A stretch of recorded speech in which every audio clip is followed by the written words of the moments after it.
অবিস্মরণীয় এক আন্দোলনের মাধ্যমে বাংলাদেশ নতুনভাবে স্বাধীন হয়েছে, তবে এখনো স্থিতিশীলতা আসেনি। নৈরাজ্যের কিছুটা আঁচ সংখ্যালঘু সম্প্রদায়ের উপরও পড়েছে। সেই সাথে তাদের সুরক্ষা দিতে ঝাঁপিয়ে পড়েছে অনেকেই। রাত জেগে জেগে দিচ্ছেন মন্দির পাহারা। এবার তাদের কাতারে যুক্ত হলেন মনোয়ার হোসেন ডিপজল। ঢাকায় সিনেমার কিংবদন্তি এই ভিলেন দিচ্ছেন তার এলাকার মন্দিরের বিশেষ নিরাপত্তা।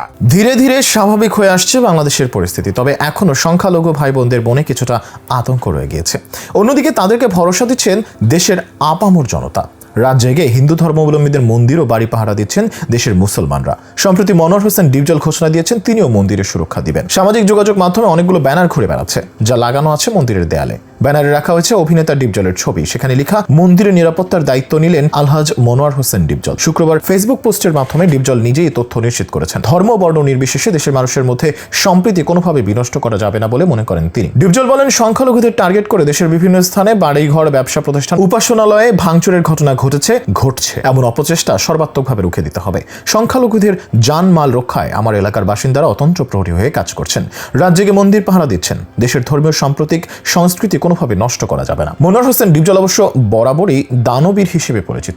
এফডিসি কিংবা সিনেমা সংশ্লিষ্ট কোনো লোক ডিপজলের কাছে সাহায্য চাইতে এসেই খালি হাতে ফিরেছেন এমন কোনো নজির নেই। শিল্পী সমিতির অভিভাবক হিসেবে যতটা সম্ভব সবার খেয়াল রাখেন বাংলা সিনেমার জনপ্রিয় খল অভিনেতা। তিনি বেশ আগে থেকেই পরিচিত মানবতার ফেরিওয়ালা হিসেবে। তার কাছের এক বন্ধু বলেন, মানুষ হিসেবে ডিপজলের গ্রহণযোগ্যতা আকাশ ছোঁয়া।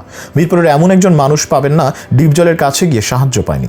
গরিব মানুষের ছেলেমেয়ের বিয়ের অনুষ্ঠান, লেখাপড়ার খরচ, কর্মসংস্থান, গরিব মানুষের দখল হওয়া জমি জমা, বাড়িঘর উদ্ধারে ডিপজল সবসময় তাদের পাশে দাঁড়িয়েছে। একজন মানুষের সব গুণ থাকে না, সবাই ডিপজল হতে পারে না। টাকা অনেকের কাছে আছে, ডিপজলকে অনেকেই টাকায় টপকিয়ে যেতে পারবেন, কিন্তু মনের দিক দিয়ে ডিপজল একজনই জন্মগ্রহণ করেছে। অনেক মিথ্যা মামলার আসামি হতে হয়েছে ডিপজলকে। ঢাকা কেন্দ্রীয় কারাগারে এমন কোন কয়েদি ছিলেন না ডিপজলের সহায়তা পান। কারাগারের কয়েদিদের কষ্ট দেখে অনেক ফ্যান কিনে দিয়েছেন। অনেক আসামি টাকার অভাবে জামিন নিতে পারেন নাই, তাদের জামিনের ব্যবস্থা করে দিয়েছেন। অনেক আসামিকে চাকুরি দিয়ে পুনর্বাসন করেছেন। অনেকেই ডিপজলের ইট খোলার ইট বাকিতে নিয়ে বাড়ি নির্মাণ করেছেন। ডিপজলের কাছে যারা পৌঁছতে পেরেছেন শুধু তারাই জানেন ডিপজল কত অসাধারণ মনের মানুষ। বাংলা সিনেমাতে মনোয়ার হোসেন ডিপজল মানেই এক আতঙ্কের নাম। তার ভয়ঙ্কর সংলাপ ও শীতল চাহনি কাঁপন ধরিয়ে দিত দর্শকদের মনে। অথচ বাস্তব জীবনে এই ডিপজলেরই আছে পশু পাখি প্রেমী এক কোমল হৃদয়। ডিপজল মনে করেন মানুষের থেকে পশু পাখির সঙ্গ অনেক বেশি। মানুষের থেকে ক্ষতির আশঙ্কা থাকলেও পশু পাখির থেকে সেটা নেই। পশু পাখি কথা বলে না, পারলেও তাদের যদি যত্ন করা হয় তবে ভিন্ন এক ধরনের ভালো লাগা পাওয়া যায়। অন্যদিকে মানুষের সাথে চলাফেরায় নেতিবাচকতা বেশি বলে মনে করেন ডিপজল। এই জন্যই তিনি পশু পাখি লালন পালন করেন। এই অভিনেতা আরো জানান, শখ থেকেই তার এই খামার গড়ে তোলা, কোনো ব্যবসায়িক উদ্দেশ্যে নয়। সেই ছোটবেলা থেকেই তার কবুতর পালনের শখ, আর এই শখ থেকেই মূলত কবুতরের খামার গড়ে তুলেছেন জনপ্রিয় এই খল অভিনেতা। বাড়িতেই ডিপজলের আছে ছোট্ট একটি বাগানও, যেখানেও আছে বিরল প্রজাতির গাছ ও বনসাই। এই বাড়িতেই আসেন বিভিন্ন পরিচালক, প্রযোজক ও তারকারা, যাদের সাথে